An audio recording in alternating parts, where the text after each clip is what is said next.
Cuentos medievales cristianos. Cuento número 10. La guardia de los muertos. Érase una vez una mujer alta, pálida y dulce, que escuchaba a todos en silencio, mirando con seriedad. Ayudaba en cuanto podía a todos, pobres y ricos, grandes y pequeños. Sabía compartir las penas de cada uno. Todos la admiraban, muchos la amaban. Más de un joven, tras haberle confiado la amargura de un amor rechazado, la humillación de una derrota en un torneo, había quedado cautivado de esa confidente atenta. A todos había rechazado. Conocía sus deberes hacia su marido y los cumplía sin esfuerzo, porque lo amaba y lo respetaba. Vino un caballero. Ni le confió sus amores ni sus ambiciones. La contemplaba viéndola vivir con su media sonrisa. Le hacía preguntas, igual que ella lo hacía con los otros, y quedaba turbada porque no tenía la costumbre de que le preguntaran a ella. Se acercaba casi todos los días. Cuando él no venía, le echaba de menos. ¿Con quién podía hablar ella a quien todos hablaban? ¿Quién la escuchaba? A ella, que escuchaba a todos. A él podía decírselo todo, y se lo decía con calor, con gracia, con una libertad que no tenía con nadie más. Él no era más joven que ella, y sin embargo le parecía que la protegía. No era más joven que ella, y sin embargo a él le parecía que eran dos niños y que en su presencia ella se rejuvenecía. ¿Qué había que temer? Estaba totalmente atento a ella y parecía que nunca pensaba en él. No pedía nada. Cuando pidió era demasiado tarde. ¿Qué responderle? ¿Simular que se sorprendía de que la amara? No estaba sorprendida. Se daba cuenta de pronto de que lo había sabido siempre. ¿Indignarse? ¿Pretender sentirse ultrajada? ¿Quejarse de la confianza traicionada? Lo intentó, pero qué falsas sonaban las palabras.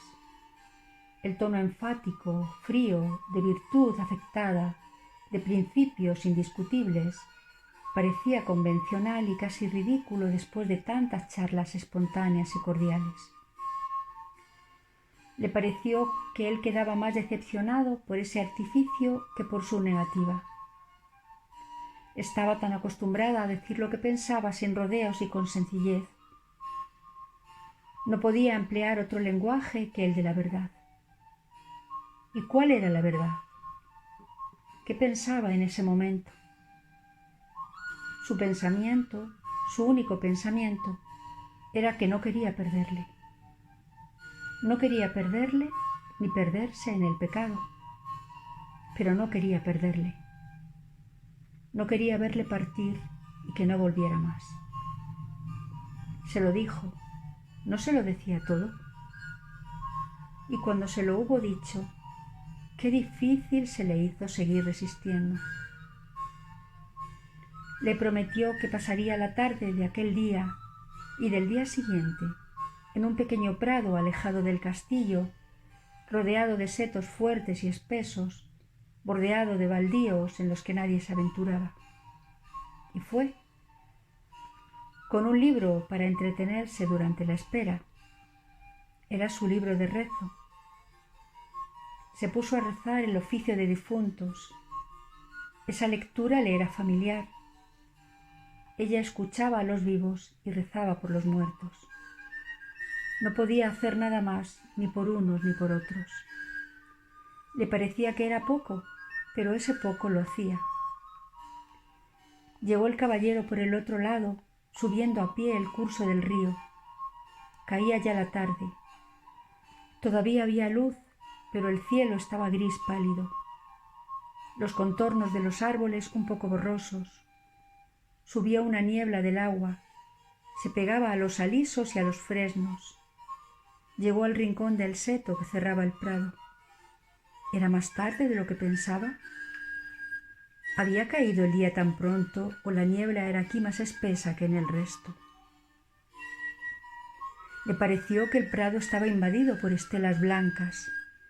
Subían del suelo, se apiñaban alrededor de la mujer sentada, con un libro en las rodillas, y formaban a su alrededor una barrera movediza e indistinta. Estelas blancas, formas casi humanas y sin embargo tampoco humanas. Aparecían por todas partes, venían de todos los rincones del prado. La tierra parecía abrirse para dejarles paso. Cada vez más numerosas, se elevaban cada vez más alto.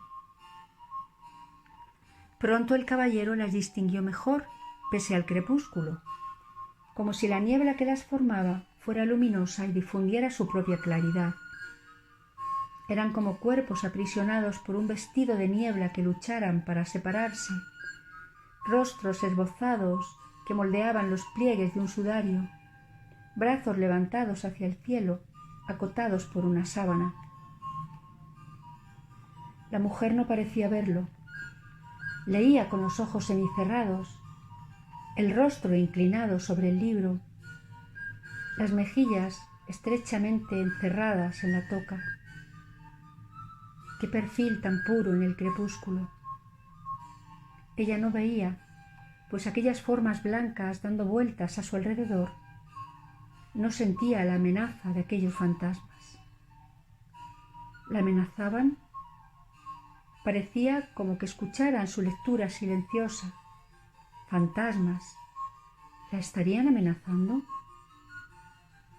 El caballero entró en el prado empuñando la espada. Las formas brumosas rodearon aún más a la mujer hasta ocultarla a sus ojos. Le pareció que todos aquellos seres impalpables se volvían a la vez y le hacían frente, le desafiaban. Tuvo miedo. Era un caballero, había experimentado la embriaguez del combate y sabía que estaba hecha de miedo. Sabía que el valor está hecho de miedo, pero aquel miedo era un miedo distinto. No era el miedo a sufrir y a morir, no era el miedo ante la vida que se detiene, sino el miedo de que la vida no se pare, el miedo de no verse nunca libre de la miseria, el miedo de ser arrastrado más allá de la muerte sin conocer la plenitud de la verdadera vida, el miedo de ser presa para siempre de sus pobres deseos y de sus pobres placeres. Sintió miedo de los fantasmas, que es el miedo de no morir, y dio marcha atrás hasta el resguardo del seto. La mujer levantó la cabeza y cerró el libro. La muralla de bruma tembló, se deshilachó flotando un instante en el cielo de la tarde y desapareció. Ella se levantó y se puso a andar por el prado con cara de mal humor. No había venido. Había dudado tanto antes de fijar aquella cita. Se había reprochado tanto haberlo hecho, y ahora que él no estaba allí, sentía tanto disgusto, tanta amargura, pena, cólera, deseo. Apareció él en el rincón del seto. «Venís con retraso. Hace tiempo que estoy aquí, mucho tiempo. No podía acercarme. ¿Y quién os lo impedía? Los fantasmas, la sombra de los muertos». Se detuvo de repente, sonrojado. ¿Cómo podía ella creerle? Él mismo empezaba a dudar de lo que había visto. Se reprochaba su credulidad, su cobardía. Siguió con voz entrecortada. Vos leíais, no los habíais visto. Sin embargo, eran tantos, os rodeaban tan de cerca. Me impidieron acercarme. Esos fantasmas, esas sombras blancas, esos muertos en sus sudarios, como sudarios de bruma.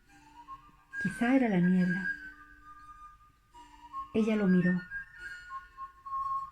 Leía el oficio de difuntos. Rezaba por ellos, para que Dios los acoja.